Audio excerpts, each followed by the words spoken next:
Isa pong mapagpalang umaga sa ating mga tagapakinig, taga-subaybay ng Tinig ng Pag-asa.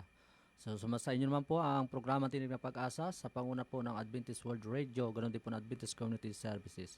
Ang inyong pong lingkod na makakasama sa loob ng isang oras, ganap rin kasampung hanggang ikalabing-isa ng umaga, si Brother Johnny Palabiano Alabarta po ang inyong pong makakasama tuwing Tuesday ng umaga. Ayan po. Good morning po sa mga kapatid na nakikinig sa ating programa, yung aming pong mga minamahal na mga nakikinig sa programang ito, no? Good morning po sa inyo. Ano man po inyong kinabalahan, ginagawa sa kasalukuyan, ay inayahan po namin kayo na samahan niyo po ako sa ating pong pag-aaral ng salita ng ating Panginoon upang tayo ay may lumago sa pagkakilala po sa ating Panginoon. Ayan. Good morning po sa lahat po ng inaabot ng himpilang ito, no? Good morning po sa inyo, no? At ganoon din po sa ating palagiang nakasama dito sa ating studio kay Sir Robert. Good morning po sa ating technician at kaagapay sa ating control, no? Kay Mama Brenda Dais at good morning po. Yan. Bago sa ating pag-aaral, no? Magbabati lang po tayo ng mga ilang pagbati, no? Sa ating po mga masusugid na nakikinig sa ating programa. Ayan. Diyan po sa Naitan kay Nanay Opel. Lagi pong nakikinig yan. Ayan, kay Nanay Opel Mediadero dyan sa Naitan. Ayan. Good morning po, Nanay, no? Kay Kuya Noel Española, no? Good morning din po. At sa akin din pong may bahay kay Ira Alabarta Untalan. Ayan. Good morning, no? Kay Ira Alabarta na po, hindi na po pala Untalan. Ayan. Sa amin pong nag-iisang anak kay Annie Jane. Ayan. Good morning. Ayan. At sa lahat po ng nakikinig dyan sa proper, no? Good morning po. At ganoon din sa buong Quezon, no? Hindi ko na po kayo may isa-isa, no? Good morning po sa inyo. Ayan, sa ating pong mga kapatid na katutubo, no? Sa Buwid, tribe ng Buwid at tribe po ng Hanuno. Ayan, good morning po sa inyo. Ayan. Babalik po tayo sa ating pag-aaral, no? Mula nung nakaraan, babalikan po natin yung ating pong pag-aaral ay may kinalaman po sa growing in Christ, no? Paglago kay Kristo. Ayan po yung ating pong pag-aralan mamaya-maya, no? Samahan niyo po ako, no? Upang tuklasin po natin kung paano po tayo lumago sa ating pong mahal na Panginoon. Ayan. Bagong lahat ay makikinig muna po tayo ng isang tanging bilang, no? Pagkatapos tayo manalangin, pagkatapos po ay tayo magtutuloy-tuloy na sa ating pag-aaral. Pakinggan po natin ang isang makalangit na awitin.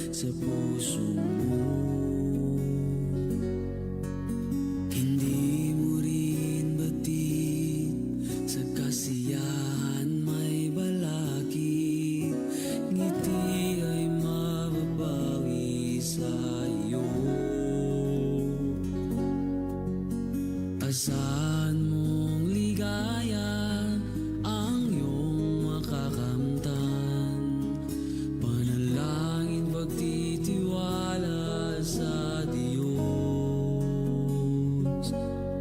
Buksan mo ang puso ko, kalooban kainan ang ibibigay sa Diyos.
Tayo po ay mananalangin.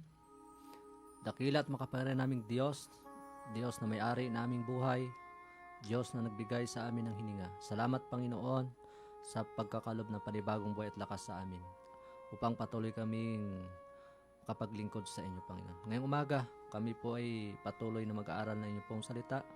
Dalangin po namin ang inyong pong pangunguna at ang gabay ng banal na Espiritu ang sumaamin upang manuan po namin at maintindihan ang mga bagay na inyong pong ipagkakalob sa amin. Ganun din po ang aming mga taga-subaybay, tagapakinig ng programang ito. Nawa sila ay patuloy na makinig at upang sila ay lumago sa pagkakilala po sa inyo, Panginoon. Salamat po na kami inyong pong sasamahan sa pangalan ni Jesus. Amen. Okay, tayo po ay magbabalik na sa ating pag-aaral, mga kapatid, no? Kung meron po kayong nais na ibatiin o idalangin sa ating programa bago sa pagtatapos ay ako po inyong i-text sa aking pong number 0953-1356-939 po. Yan po yung aking number. Ulitin ko po 0953-1356-939 po. Yan po yung aking number. Kung meron po kayong nais na babatiin o meron po kayong nais na isama sa ating panalangin bago sa ating pagtatapos. Ayan. Tayo po ay magbabalik na sa ating pag-aaral, mga kapatid, no? Ang pag-aaral po natin may kailangan sa paglago sa biyaya, no, mga kapatid. Ang ating pong pag-aralan ay talagang napakaganda po na tayo ay lumago, no, sa ating pong Panginoon. Napag-aralan po natin nakaraan, no? Babalikan lang po natin nung pinag-aralan po natin nakaraan nung nakaraang Tuesday, no? Yung salaman po, no? Kung ano po yung napag-aralan po natin, yung pagnanasa, no, sa laman. O wag po nating bigyan ng kasiyahan yung pagnanasa sa laman. Alam na po natin yung sa laman, no, mga kapatid. At alam din po natin kung tayo ilalakad sa Espiritu, no. Akin na pong naisa-isa nakaraan po, mga kapatid. Ayan. Ngayon po ay tayo po ay mag-aaral uli, no. Kailangan po natin may nakaugat po tayo, no, sa paglago kay Kristo. Yan po yung ating pag-aralan, mga kapatid. Napakaganda po na tayo ay nakaugat, no. Ibig sabihin tayo po ay nakasintro, no.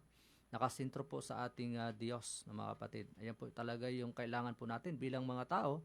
Kailangan meron tayong sentro o pinaglilingkuran at meron tayong Diyos na dapat nating sinasamba at pinupupurihan. Dahil po saan po? Dahil po sa ating tinatamasa na buhay, no, mga kapatid. Hindi lang po buhay, lahat po ng mayroon tayo, no, na ating pong tinatangkilik o anong paman yan, ay yan ay pagpapala galing po sa Panginoon, mga kapatid, no. Kailangan magpasalamat tayo araw-araw sa Diyos, no.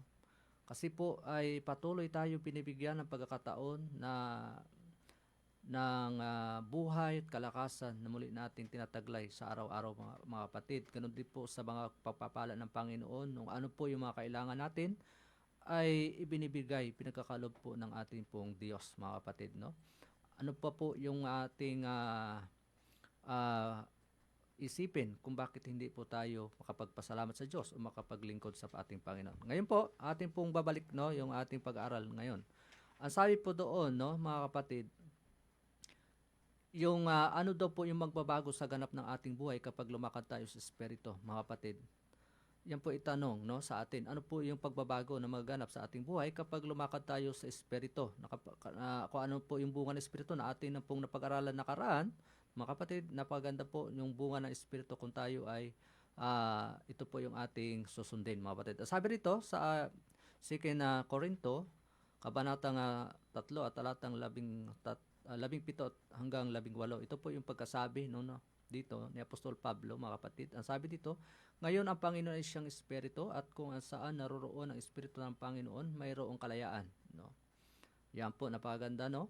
At tayong lahat na walang talukbong ang mukha na nakikita ang kalwalatian ng Panginoon, gaya ng isang salamin ay nagbabago sa gayon ding larawan mula sa kalawalatian tungo sa kalawalatian, sapagkat ito ay mula sa Panginoon na siyang Espiritu. So naunawaan po natin na tayo ay malaya kung tayo ay nasa Espiritu na nasa Panginoon po tayo. Ang sabi diyan, meron po tayong kalayaan, tayong lahat, no? Ang sabi dito, kailangan mawala, no, yung talukbong. Pag tayo kay Kristo, mawawala yung talukbong, yung ating harang doon sa ating mukha upang makita natin ang alin po, yung kalwalatian ng ating Panginoon. No, mga kapatid, kasi po, yung sinasabing talukbong, yan po yung bara, no? Yan po yung kasalanan, no, mga kapatid. Pag may kasalanan po tayo, nakagagawa tayo ng mali o pagkakasala, ay yan po yung maging bara, no? Yan po yung maging kasalanan po natin, yan po yung maglalayo, no? Maglalayo po sa ating Panginoon at sa atin kung mayroon po tayong mga kasalanan, no, mga kapatid. At wala po tayong kalayaan doon, mga kapatid, kung hindi natin ibigay ito sa Panginoon, ipasakop natin sa Panginoon, hingi po natin ng tawad, no? Yung mananatili po yung kasalanan, no? At mahihiya po tayong lumapit sa ating Panginoon, no? Yun po talaga, bilang tayong mga tao, pag tayo nakakagawa ng mali o kasalanan, imbes na tayo ilumapit sa Diyos, hindi na po natin nagagawa kasi po nahihiya na po tayo. Kasi po lagi na po natin gawi o na lagi natin ginagawa mga bagay na kasalanan na alam naman po natin hindi mabuti, no? Alam po natin na hindi natutuwa ang Diyos pag tayo gumagawa ng kasalanan, no, mga kapatid. At hindi po natin talaga makita yung Panginoon, yung kanyang kalwalatian, yung kanyang karakter, no, mga kapatid, kung paano nakapakabuti ng Panginoon sa bawat isa sa atin, no, mga kapatid. Yan po yung naglalayo sa atin, no, mga kapatid, yung kasalanan na yan, no. Kung ating papansinin, no, doon sa Heneses nung magkasala yung ating mga ninuno, ito rin po yun, no. Imbes na sila ay lumapit sa Diyos, sila ay tumago, mga kapatid, you know? So, ang kailangan natin ay kung hindi natin kaya na yung kasalanan natin ay hindi mawala, no? Kung gusto po nating mawala, edi ipasako po natin sa Diyos at ito po yung ibigay natin sa Diyos upang tulungan tayong makalaya doon sa ating pong kasalanan, mga kapatid. Ayan. So para po tayo ay mabago din po, mga kapatid, no? Mabago yung ating pong karakter, no? At makita po natin ang Diyos, no, mga kapatid. Ayan, sabi nga po doon sa Mateo, no, chapter 5 verse 8, no? Sabi doon, ano po, mapalad ang may malinis na puso sapagkat makikita nila ang Diyos, mga kapatid. So, ibig sabihin, sa puso po natin, kung malinis po yung ating puso, no, ay makikita po natin ang Diyos, mga kapatid. Yun po yun. Yun.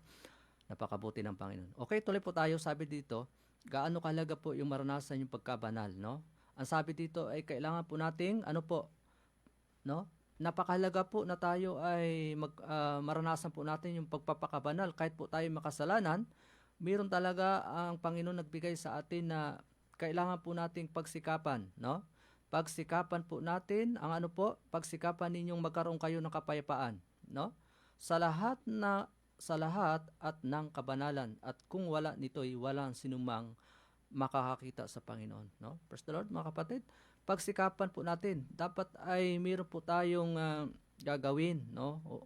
Upang tayo ay mayroong kabanalan, no, sa harapan ng ating Panginoon.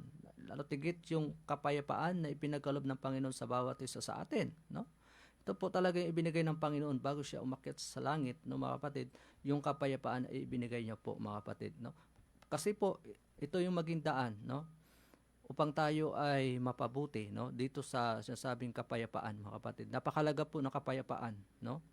Napakalaga po kahit sa panahon po natin pag mayroon po tayong kapayapaan sa isa't isa, ay talaga pong mararamdaman po natin yung pagkalinga ng Diyos o pagmamahal ng Panginoon bilang kanyang mga anak sa lupang ito. Lahat po tayo dito, no? Anak po tayong lahat ng Diyos dahil wala pong sinabi doon na yung kanyang pagkabayubay sa krus ay mayroon pong pinili. Hindi po, lahat po tayo dito ay iniligtas ng Panginoon sa ating pong mga karumihan upang tayo may balik sa Kanya. Ayan po, no? Ang sabi po dito sa Bible commentary, no, mga kapatid, ang pagkabanal ay isang terminolohiyang, theological na nangangahulugan ang kalagayan o proseso na pagiging hiwalay, no? Saan po? Sa ating pong kasalanan, no, mga kapatid, no? Alimbawa na ang ginawang banal, no? Ayan po. So, pag tayo ay, huwag po sabihin natin tayo makasalanan, mga kapatid, no? Ay sinabi ng Panginoon o sinabi ng banal na kasulatan na tayo ay pagsikapan, no? Sabi ay pagsikapan po natin na tayo ay magkaroon, no, ng pagkapakabanal o kabanalan sa ating pong harapan ng ating Panginoon, no? Hiwalay po tayo doon sa kasalanan, no, mga kapatid, upang tayo ay na laging na umuugnay, no, sa ating Panginoon. Ayan. At ang sabi po dito, sino yung gumawa ng pagkabanal ng ating buhay? Ang sabi sa unang Pedro, kabanatang 1 talatang 2, sabi dito ay pinili at itinalaga ng Diyos Ama at ginawang banal ang Espiritu upang sumunod kay Hesukristo at mawasikan ang kanyang dugo sa biyaya at kapayapaan nawa, no? Sa atin po yan ay sumagana, mga kapatid, no? Yan po, dahil ang Panginoong Diyos, no? Dahil sa kanyang dugo, tayo ay natubos, no? Kaya po, ang Panginoon ay biyaya. Saan po? Sa atin. Yung biyaya at kapayapaan ay kanya pong ipinagkalob sa atin. Libre po ito na ibinigay ng Diyos, mga kapatid, itong kanya pong dugo, no? Yan po yung nabuhos doon sa krus ng Kalbaryo upang tayo magkaroon ng katubusan, no? Mga kapatid. Kung ating babasahin dito, no, sa aklat ng Pilipos, aklat ng Colossus, chapter 2, verse 6, ang sabi doon, no, mga kapatid, kaya't kung papaanong tinanggap ninyo si Kristo Jesus na Panginoon ay lumakad kayong gayon sa Kanya, no? Sabi po ng talata, mga kapatid, kung papaanong tinanggap po natin ninyo si Kristo Jesus na Panginoon ay lumakad, no? Lumakad kayong gayon sa Kanya. Ibig sabihin, ating sinusundan, no, ay si Kristo, no? Siya po yung ulo, mga kapatid. Siya po yung dapat nating sundan, no? O siya yung isang huwaran. Siya po yung modelo natin bilang mga tao, no, mga kapatid, bilang kanyang mga anak, no, sa mundong ito. Sa verse 7, ang sabi doon, na nakaugat, no? Na nakaugat at nakatayo sa kanya at matibay sa panampalataya, gaya ng itinuro sa inyo na sumagana sa pasasalamat. No, napakaganda pong ating binasa, mga kapatid, dito sa verse 7, no?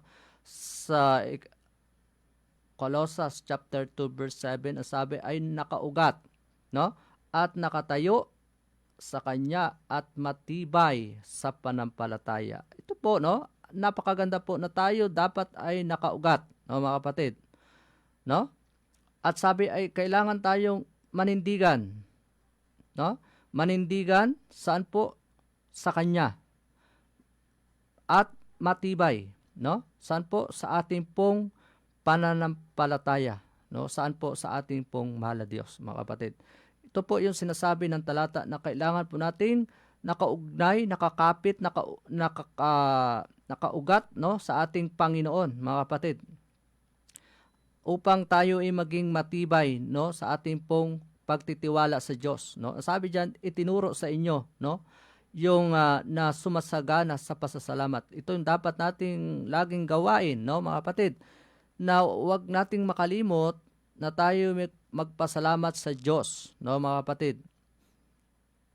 Sa araw-araw nating pamumuhay, sa araw-araw nating buhay at kalakasan, dapat po natin laging ipasalamat sa Diyos, no. Siya po talaga yung nagkalob niyan, no, mga kapatid, no. Kailangan po natin ay magpasalamat lagi tayo sa ating Panginoon. Lagi tayong makipag-ugnayan sa Panginoon. Lagi tayong makipag-usap sa Diyos, mga kapatid, upang tayo ay, sabi diyan, ay lumago, no, sa ating Panginoon. Sabi diyan sa 8, kayo'y mag-ingat, no, baka sa inyo'y may bumihag sa pamagitan ng filosofiya at walang kabuluhang pandaraya ayon sa tradisyon ng mga tao, ayon sa mga simulain ng sanlibutan at hindi ayon kay Kristo. So yan, tayo po ay pinag-iingat, no, mga kapatid.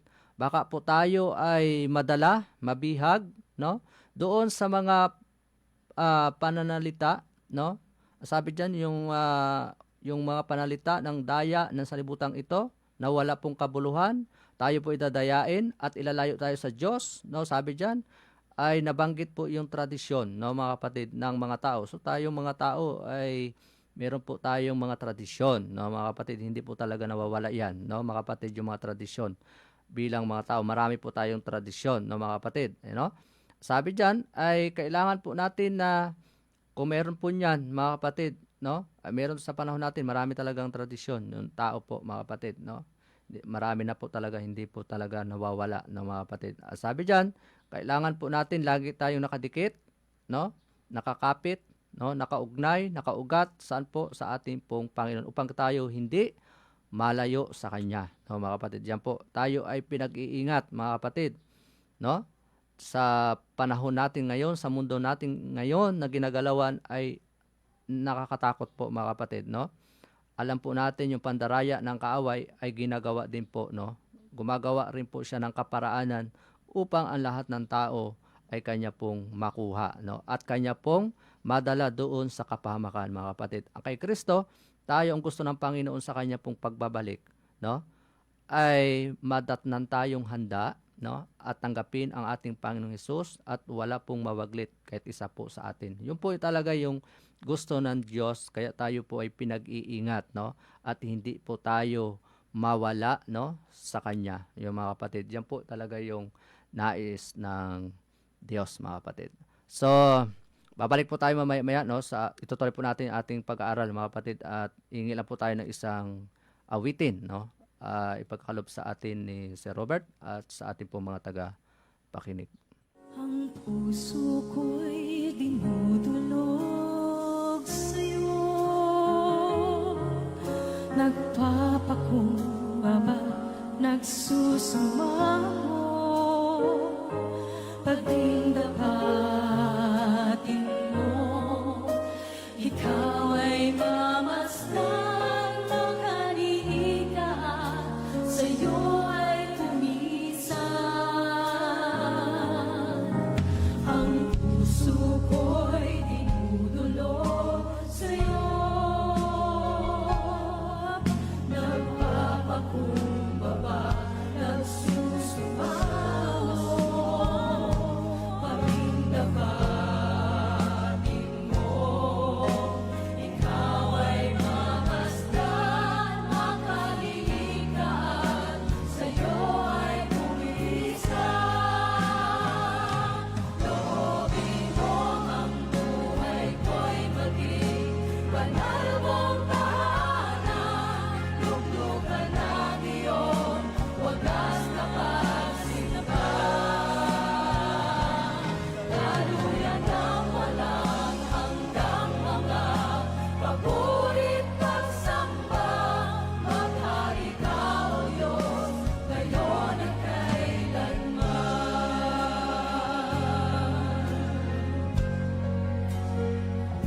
Ulitin natin. Panginoon, ang puso ko'y dinudulog sa'yo, nagpapakumbaba, nagsusumamo, pagdindapatin mo, ikaw ay mamasdan ng kalilikan, sa'yo ay pumisan. Loobin mo ang buhay ko'y maging banal mong tahanan, luglugan ng iyong wagas na pagsinabang. Daluyan ng walang hanggang mga pagurit pagsamba, maghari ka, O Diyos, ngayon at kailanman. Loobin mo ang buhay ko'y maging banal mong tahanan, luglugan ng iyong wagas na pagsinabang.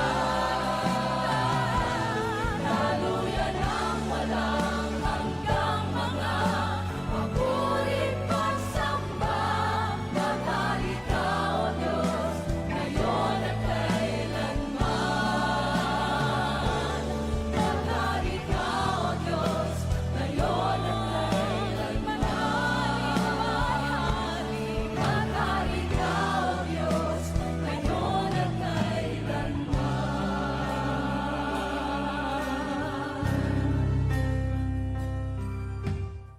Amen. Ayan po. Napakaganda na ating pong napakinggan na isang mensahe na awitin, no, na ating napakinggan, mga kapatid. Tayo po ay magtutuloy-tuloy na sa ating pag-aaral, mga kapatid, no? Sabi dito, sa karanasan sa pagkabanal, anong pag-uugali ang dapat nating taglayin tungo sa katotohanan, no? Ano po yung sa karanasan po natin, no, sa pagpapakabanal, ano po yung pag-uugali ang dapat nating taglayin tungo sa katotohanan. Ito po, no, nakasulat po sa aklat, no, ng ikalawang Tesalonika, kabanatang 2, talatang 13. Ito po yung sulat ni Pablo, mga kapatid. Sabi rito, ngunit kami ay dapat laging magpapasalamat sa Diyos dahil sa inyo, mga kapatid, na minamahal ng Panginoon sapagkat hinihirang kayo ng Diyos bilang unang bunga sa kaligtasan sa pamagitan ng pagpapakabanal ng Espiritu at panampalataya sa katotohanan. So nabanggit po mga kapatid dito na lagi kung tayo ay magpapakabanal, yung ugali po dapat natin ay taglayin po natin na may makatotohanan. No? Lagi po tayong magpasalamat sa Diyos, no, mga kapatid, no?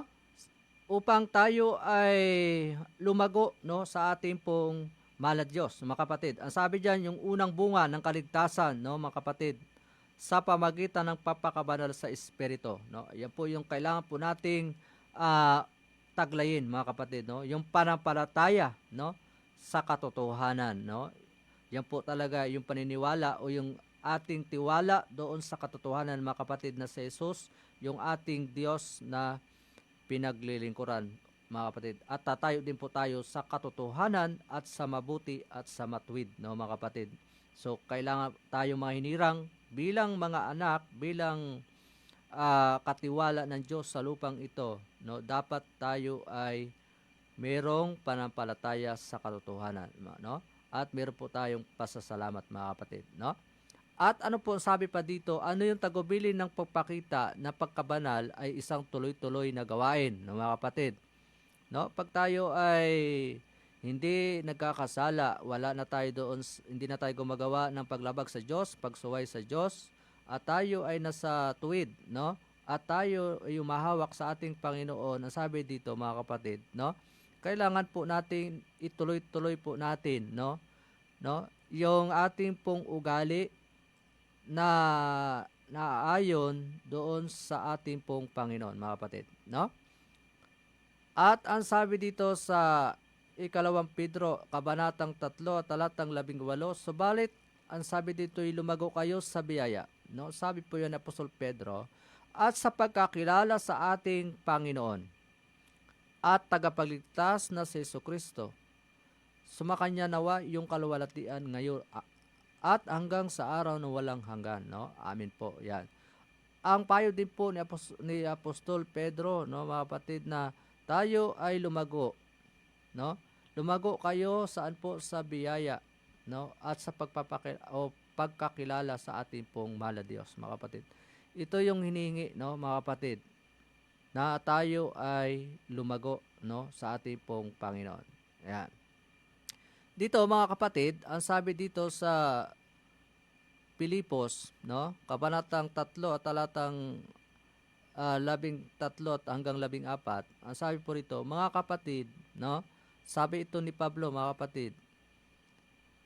kapatid, hindi ko pa inaaring naabot ko na, ngunit isang bagay ang ginawa ko. Sabi po doon, nilimot ko ang mga bagay na sa likuran at tinungo ang bagay na hinarap. Nagpapatuloy ako tungo sa mitiin para sa gantimpala ng dakilang pagkatawag ng Diyos kay Kristo Jesus. So, napakaganda po ng paalala ni Apostol Pablo, mga kapatid, no? Ang sabi niya, no, hindi ko pa, no, sabi niya, hindi ko pa inaring naabot. Hindi ko pa naabot, no, mga kapatid. Sabi niya, kahit hindi ko pa naabot, ngunit sabi niya, isang bagay na ginagawa ko, no, sabi niya, nilimot ko ang mga bagay na sa likuran ko. Dapat bilang mga anak ng Diyos, bilang Kristiyano, ito yung dapat nating tularan, no? Yung sinabi ni Apostol Pablo, mga kapatid, na sabi ay hindi ko pa inaring naabot kuna, sabi niya, ngunit isang bagay na ginagawa ko, sabi niya, nilimot ko yung mga bagay na sa likuran ko. So, ganun po, no? Ito po yung dapat nating isipin, mga kapatid, yung nasa likuran po natin, no? yung ating mga madilim na nakaraan o ano man yung nagawa natin sa nakaraan o ano man yung pong nagawa nating mga karumihan sa nakaraan at yung ating pong mga ugali nakaraan ay dapat po ang sabi, ito yung po dapat natin gawin. Dapat ay limutin na po natin yung mga bagay na sa likuran, mga kapatid, no? At ibig sabihin, kailangan natin itungo, no? Itungo yung mga bagay, no?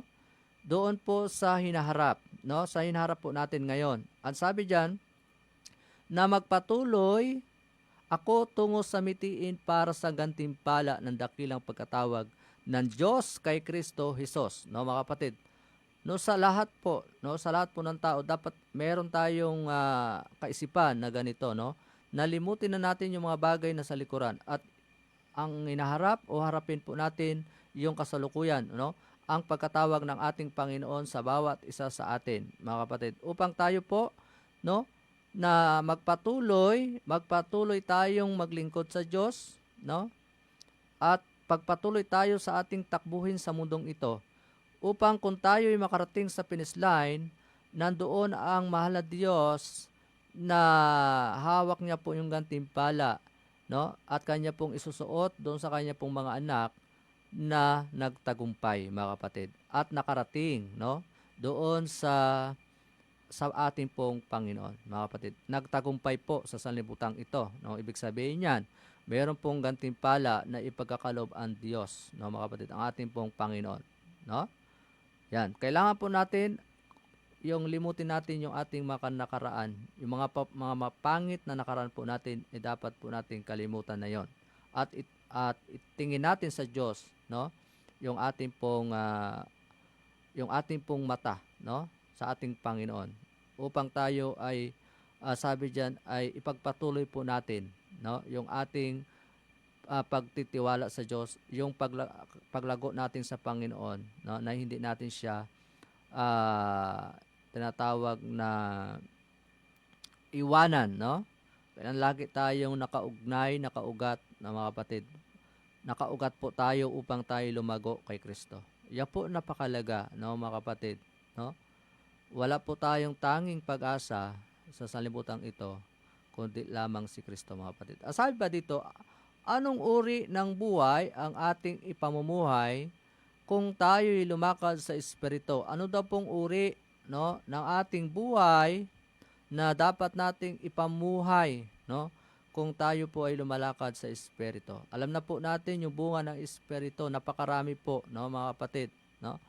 Nandiyan po yung mapakumbaba, no, mga kapatid, mainahon, no, mga kapatid, mapagpatawad, mapagpasalamat, mga kapatid, no? Nandiyan na po lahat. Ang sabi doon sa Efeso chapter 5 verse 1 hanggang 2, kayo'y tumulad sa Diyos, gaya ng mga anak na minamahal, at lumakad kayo sa pag-ibig gaya ng pag-ibig ni Kristo sa atin, at ibinigay yung kanya pong sarili para sa atin bilang handog at alay sa Diyos upang maging samyo at masarap na amoy. No, ayan po, no, ito po yung tinuturo sa atin ngayong umaga sa ating pong mga tagapakinig o mga nakikinig sa mga oras na ito, no, na tayo dapat ay tumulad, no? Tumulad saan po? Sa ating Diyos, kapatid. Siya po yung ating modelo, no? Siya po yung ating huwaran, no, mga kapatid. Sa yung dapat nating susundin, mga kapatid, no, mga kapatid, upang tayo ay hindi mapahamak, mga kapatid. Ang sabi diyan ay gaya ng anak na minamahal, lumakad kayo sa pag-ibig, mga kapatid, no, sa pag-ibig, no, sa ating pong pagmamahal, no, sa ating kapwa, sa ating Panginoon. Pag-ibig, yan po galing po kay Kristo. Siya po yung dakila, no, na pag-ibig, mga kapatid. Ang ating pong Panginoon nagkalob sa atin yan ng pag-ibig, no? At sa atin ay ibinigay yung kanya pong sarili, no? Dahil sa pagmamahal ng Diyos sa atin, ibinigay niya po yung kanya pong sarili sa atin, no, mga kapatid. Ano po? Bilang handog at alay sa Diyos upang maging samyo, no, na masarap na amoy, no? Napakaganda po, no, mga kapatid. Bagamat ang ating Panginoon hindi siya nagkasala, mga kapatid, tayo yung nagkasala bilang mga tao, ang Panginoon, dahil sa pagmamahal ng Diyos sa tao, sa atin, ibinigay ng Ama yung kanyang anak upang tayo ay matubos sa ating pong karumihan at makasalanan, mga kapatid. Upang tayo maibalik sa Kanya. Ito po yung pag-asa po natin, no, mga kapatid, na magkaroon po tayo ng buhay na walang hanggan. Yan po yung pangako ng Panginoon kung tayo ay susunod sa Kanya at maging tapat, no? Yan po yung pangako ng Panginoon, ikakalob niya po yan sa Kanya pong mga anak, mga kapatid, no? Wala na rin po tayong may dadahilan, no? Dahil ang Diyos na mismo ang namatay doon sa cross. Kaya siya ay muling nabuhay. Ito yung pag-asa po natin, mga kapatid, no? Upang tayo ay magkaroon ng pag-asa doon sa langit na bayan, mga kapatid. Ano pa po? Ano ang maranasan natin kapag lumakad tayo sa liwanag? Ano po yung maranasan natin, no? Bilang mga tao, kapag tayo ay sumunod, no? Saan po? Doon sa liwanag, mga kapatid. Ang sabi ng verse 1 Juan, Kabanatang 1, talatang 7, ito po yung sabi. Ngunit kung tayo'y lumakad sa liwanag, na tulad niya na nasa liwanag, may pakisama tayo sa isa't isa. At ang dugo na Jesus na kanyang anak ang luminis sa atin sa lahat ng kasalanan. So yan po, no, nabanggit ko po kanina, no, yung dugo ng Panginoong Hesus ang siyang naglinis sa lahat ng ating pong mga kasalanan. No? Siya po, no, yung ating Panginoon, no? Ang sabi diyan, kung ito ay ating natanggap, ay ating pong sundan, no? Yung liwanag. Kung sino po yung liwanag? Ang ating pong mahal na Diyos, mga kapatid. Kung ibinigay ng Diyos yung liwanag sa atin, yung kanya pong mga salita, ito rin po yung ating gagamitin, dadalhin, no, sa sanlibutan ito upang yung nasa kadiliman ay matanglawan din po ng liwanag, no? Bilang tayo, no, bilang kanyang mga anak, meron po tayong mga gampanin sa ating Diyos, no? Yung kanya pong salita, ito po yung maging liwanag, no? Maging daan upang madala po natin yung mga nasa kadiliman sa paanan ng Diyos, mga kapatid. No? Kailangan po nating bahagian sila, no, ng salita ng ating Panginoon. Hindi po lang natin dapat yung natanggap natin na liwanag sa Diyos, hindi po natin dapat sarilinin o atin lang, kundi ibahagi po natin sa mga tao na hindi pa nakakilala sa ating Diyos, mga kapatid. Ang sabi doon sa aklat ng Mateo, mga kapatid, no, ano po yung ginawa ng Panginoon na siya ay pumunta dito sa salupang ito, no? Sa Mateo kabanatang 20 at talatang 28, no? 28, no? Ang sabi doon, mga kapatid, kung papaano yung anak ng tao ay naparito, no? Hindi upang paglingkuran, kundi upang maglingkod at upang ibigay ang kanyang buhay na pangtubos sa marami. Sino pong tinutukoy dito, mga kapatid, ng talatang ito? Ang ating pong Diyos, mga kapatid. Ang Panginoong Hesus ay nagkatawan tao, mga kapatid, upang maranasan niya kung paano kahirap bilang tao, no? At upang maabot niya tayo, no, mga kapatid, tayong mga taong makasalanan, no? Ang sabi doon, kung paano anak ng tao ay naparito, tinutukoy dyan si Jesus, no, yung ating Panginoong Hesus Kristo. Hindi upang paglingkuran, kundi upang maglingkod. Ito po yung ginawa ng Panginoon. Hindi siya pumunta rito sa libutan ito upang paglingkuran siya, kundi siya ang naglingkod, no? Saan po? Sa mga tao. At pumunta siya doon sa mga taong makasalanan. Hindi po siya pumunta sa sanlibutan ito para doon sa mga matuwid, no? Siya po yung naglingkod sa atin bilang mga makasalanan, no? Ang sabi diyon, paglingkuran yung mga may sakit, no? Pinaglingkuran ng mahal na Diyos yung may mga karamdaman o yung mga makasalanan, yung may mga sakit, mga kapatid, sa spiritual, sa physical, mga kapatid. Lahat po, no, ay kanya pong pinaglingkuran. Sabi doon, kundi upang maglingkod, upang ibigay ang kanyang buhay na pangtubos sa marami. Bukod pa roon po, mga kapatid, no? Naglingkod siya, pinaglingkuran niya tayo, no? At siya po ay ano pa po, ibinigay niya po yung alin po, yung kanyang buhay, no? Para po saan? Sa pantubos sa lahat o sa ating lahat, no? Bilang mga makasalanang tao, no? Siya po yung talaga nagtubos, no? Ang ating pong mahal na Diyos, no, mga kapatid. Kaya nga siya ay namatay doon sa krus ng Kalbaryo, no? Nag-anyong alipin ng Panginoon para tayo ay maabot, mga kapatid. Nakita nyo po, nang siya ay hanggang sa kamatayan, ay siya po ay naging mapakumbaba, ng mga kapatid. Nais ng Diyos, mga kapatid, na ganoon din po tayo. Yung tayo ay mga taong merong pagpapakumbaba, may ugali po tayo ng ating Panginoon, no? Upang yung kapayapaan ay isa sa atin, mga kapatid, no? Ayan. So, atin na po tatapusin yung pag-aaral po natin, mga kapatid. Nawa po ay meron po kayong naiintindihan at naunawaan sa ating pong pag-aaral. Lahat po tayo, mga kapatid, lahat po tayong mga nakikinig sa programang ito ay mahal ng Diyos. Ano man po ang katayuan ninyo sa buhay, ano man po ang ating ginagalawan sa mundong ito, lahat po tayo dito ay mahal ng Diyos. Siya po talaga yung tubos sa atin, no, mga kapatid. Okay. Bago sa ating pagtatapos, ay hingi muna tayo ng isang awitin.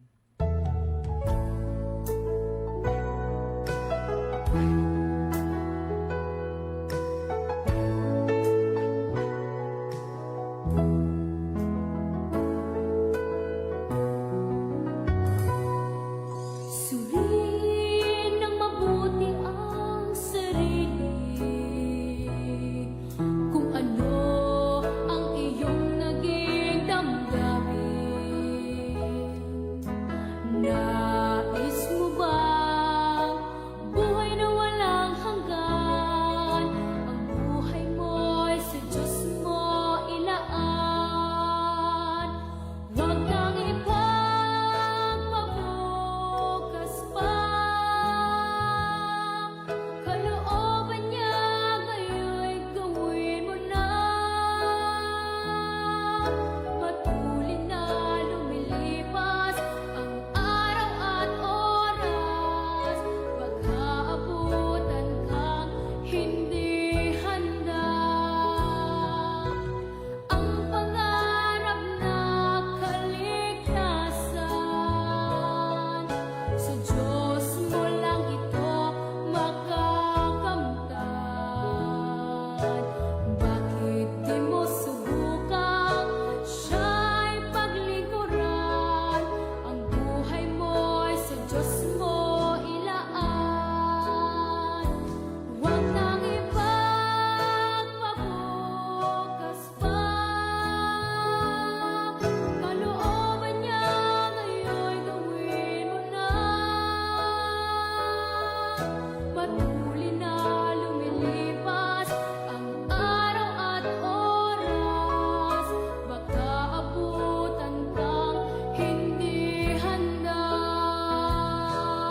Patuloy na lumilipas ang araw at oras. Baka abutan kang hindi handa. Baka abutan kang hindi handa.